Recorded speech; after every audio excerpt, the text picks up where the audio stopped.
My name is Nelly Swa. I am the co-founder of SpringAGE, and this is my partner, Raylene, also co-founder of SpringAGE.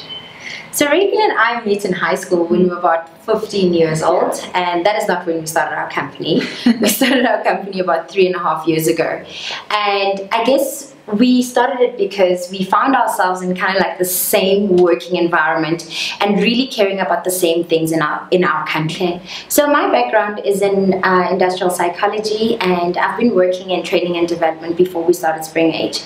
I consulted for a Dutch company where my focus of work was with working with young professionals. So being able to bring out the best of young people when they go into the corporate space coming from graduate school. And I guess within that time, when I was working for the company, one of the things that really concerned me was the idea of young people's potential being explored. And in South Africa, it was a time where when we were looking at young people, we were talking about how unskilled they were, how unemployable they were. And I guess Ray and I were both thinking that we are not like that. The picture that was being painted of young people did not connect to us. So we wanted to find more young people like us, young people who had ideas, young people who wanted to make a difference in our country. And that was part of the reason why we started SpringAGE. Thanks, Nelly Swa. And I guess from my side, my background's also industrial psychology. And my journey with young people started from when I grew up in the Eastern Cape, representing young people in different competitions and my community. And in 2004, I won Miss Teen South Africa, had an incredible opportunity to travel our country and meet and deal with young people and represent them on different international platforms. So when I started studying industrial psychology and I started working in the training and development space, I knew that we needed to do stuff with young people and train and develop them. And I guess that was one of the sparks. But professionally, my experience is around training and development in sort of high-level corporate spaces, and also then worked for a company called Footprint that specialized in rural development, so raising funding and raising money for consumer education to train financial literacy at the grassroots levels of South Africa. So I guess having that scale up of looking at different levels knew that, really showed me the one common thing was about young people and its potential. And so hooking up with Nelly many years after school to start an organization that purely spoke about young people and their power just made natural sense. And we find ourselves in a very powerful position because we are those young people that we deal with. We are millennials, and we are hooked up into all the organizations that deal with such young people. So that's who we are.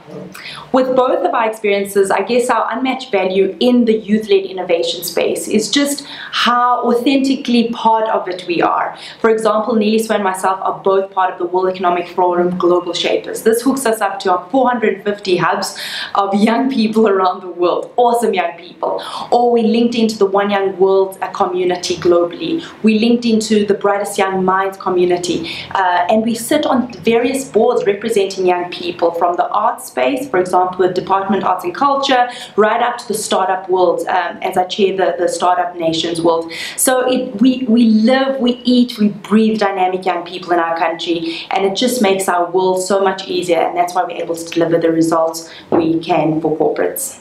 Okay, so SpringAGE started because Nelly Swa and myself really understood that young people in our country have great ideas. We wanted to honor them, and we wanted to make sure that young people are at the decision-making table. So we started off by saying, where are all the young people in our country that are doing something awesome, that have something to give, that see their responsibility in building our country, and what if we put them into a space where they were answering critical questions for our country? And so this innovation space we started to create was called the Spring Break. And we thought, could we start a business out of it? And that's what we did 3 years ago.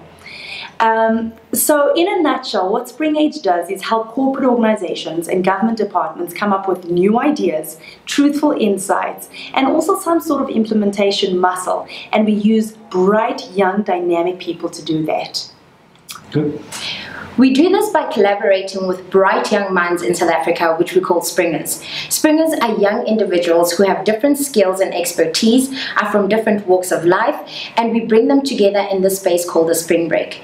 How we recruit these young people is based on different characteristics. One being, these are young people who want to build our country. These are young people who've already started their own businesses and are making a difference in their own spaces of influence.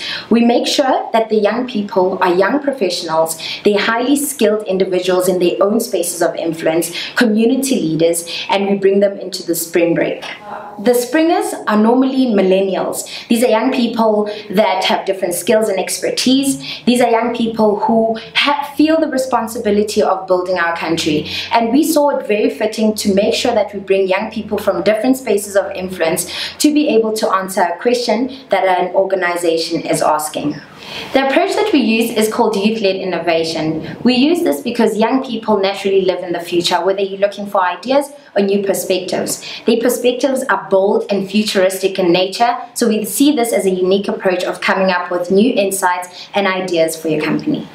We have been able to use the Spring Break process in different sectors with different clients. For example, we worked with Woolworths, and what they had asked was a question around relevance. So they wanted to know how could they become a relevant company in the future, and they were able to use the Spring Break process to come up with insights and new ideas for themselves. Another example is where we use our process internally for an organization. We worked with Vodacom, and they needed new ideas with their HR team on how they can have new ideas and insights on working better as a team. So we were able to use the Spring Break process in helping them out in that way.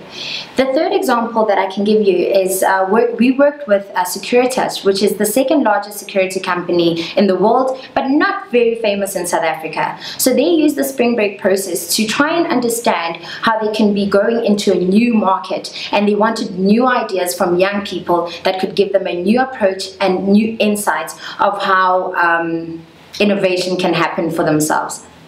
So the Spring Break process kicks off with the question. Usually a corporate organization has many questions. We help them refine those questions, really try and find the most urgent business critical question that there is.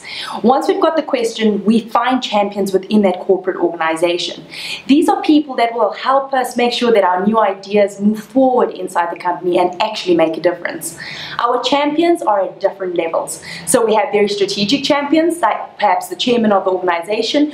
We have very operational champions. These are the guys that hold the budget or at a department level. And then we have logistical partners within the organization just to make sure that we keep connected to the company. Once we've got our champions, we're now ready to recruit our Springers. The Springers, as Nelly spoke to you about, are carefully recruited, and they are really chosen, and they also opt in based on the question that's been asked. We usually have about 15 to 20 Springers that become part of the team that will go into the Spring Break. Before we have the actual event, we do our own research, and this research is usually desktop, but usually our corporate clients have quite a lot of research around this question, and we will go in and go find it. This really helps us create some sort of context and landscape around the project and the mission at hand. Then we go into an immersion process. This is when the Springers, all 20 of them, all 15 of them, get to meet the client for the very first time. We go into a space, 2-hour space, where all Springers are able to ask the client any questions that they want. It is really an opportunity to satisfy themselves, to make sure that they understand what the question behind the question is. And in that session, we've got the corporate organization champions that answer questions. This is quite a dynamic and rich process where the client himself is already getting insights and really learning what his market or her market is asking. Once we have done the immersion, we're now ready to Spring Break. This is a session where we come up with these ideas. It's quite a structured but very open process. It goes on for about 3.5 hours, and out of that process we look at root causes, we look at consequences, and then we come up with new ideas and innovations based on the root causes. Out of that process, usually incredible insights are born, but also 3 to 5 solutions that we are ready to present back to the client. Then SpringAGE will take the ideas and work on them, putting them into a business model canvas and package them in a way that they can present it back to the client. We do this in a feedback session where all the decision makers are present. In that session, the clients are able to say which of the ideas they like or don't like, and if there's ideas that they like, they opt in to the next phase. We call this next phase a spring refinery. Each idea is very different, therefore every spring refinery will be quite custom to it in terms of timelines. What happens in the spring refinery is we work harder on the ideas. We look closer, we look at feasibility studies, we look at deeper business case around it, and we also start to build the idea. So if it's an app, we're building a minimal viable product. If it's a campaign, we're testing it in the community with a small group. But we're really starting to get a sense of trying the idea and getting validated feedback from the market on the idea. Then we come back to the corporate organization with all our insights, and they can decide if they want to scale the idea up or if they want to leave it at that. This takes us to the next phase called the springboarding session. And the springboarding can happen in two ways. The first way is that they can scale it up internally. So they might say, SpringAGE, thank you very much. We've got a team that we've put in place that will take this idea to the next level. Or they might say, this is not our core, but we'd like to use its services and spin it off as a project or a business on its own on the side. And they might use enterprise development funding to do this. Yep. Alright, so the way we cost a spring break is broken up into three parts. From the minute we get your question to the minute we deliver the 3 to 5 ideas and insights, that process we call a spring break, and that costs 324,000 Rand. It covers all the recruitment of the springers, all the team sessions, the immersion, as well as the spring break, and all venue costs and catering associated to the actual process. The second phase, if the client opts in, is called the spring refinery, and that's costed differently. And it's costed differently per idea because every idea will cost different to actually pilot and test out. Then it's the same with the third part, which we call the springboarding. Depending how big we're going to scale the idea, we then put a plan and a proposal based on the actual idea and what we're going to do with it. In terms of how the costs work within the company, we have quite a low cost base. So there's only Nelisa and myself on a full-time basis and one person on a part-time basis. As soon as we get a spring break booked, our team grows a little bit bigger accordingly. But this allows us to be able to run more than one spring break at one time, leveraging the capacity within the organization to run a multiple number of spring breaks.